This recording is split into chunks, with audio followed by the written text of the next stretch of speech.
It seems that some motorcycles will have a problem with the gas tank cap becoming stuck closed after you let it sit for a while. You need to take off that metal ring from the outside of the gas cap.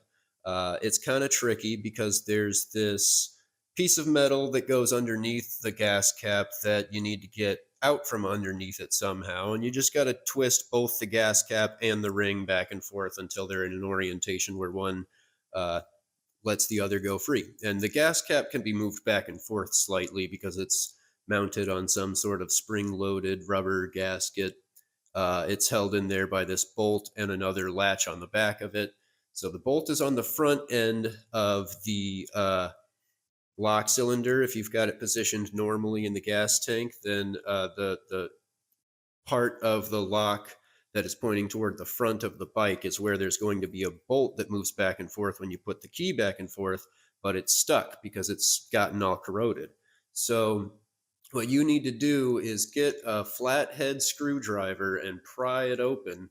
And what I started doing was spraying some PB Blaster on it to see if that would do anything, and it didn't. And I think I remember the first time it didn't do anything either. But what did do something is when I used one screwdriver to pry up the rubber gasket on the side of this gas cap. You can see the rubber gasket just barely under there that's touching the metal of the gas tank.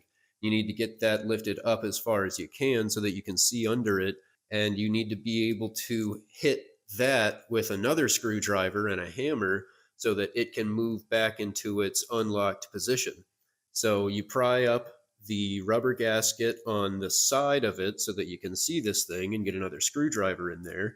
And then you put a flathead screwdriver in the front of it where this bolt is, and you get it up against it and hit it with a hammer, and it'll push the bolt into the unlocked position, and then your gas tank will be open. It's going to be probably corroded. I guess it's aluminum oxide that's on it, or maybe zinc oxide, whatever it's made of.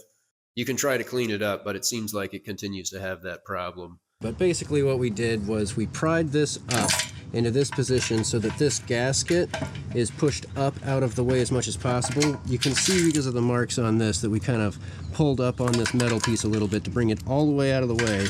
And then when it was in there, we could see this bolt a little bit through the crack in the side, so I lifted up with a screwdriver on one side so I can see this bolt. And then what I did was I took this screwdriver and I put it up against the bolt and I hammered the bolt in so that it would push in, and this thing popped right out.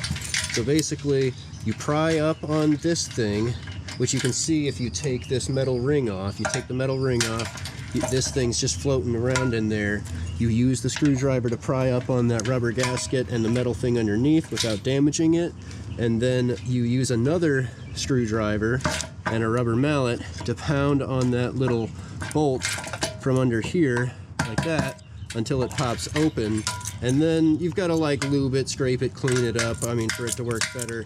This one's still sticking, but I'm getting it to move a little bit after bashing on it a little bit, and that's how you get this thing out.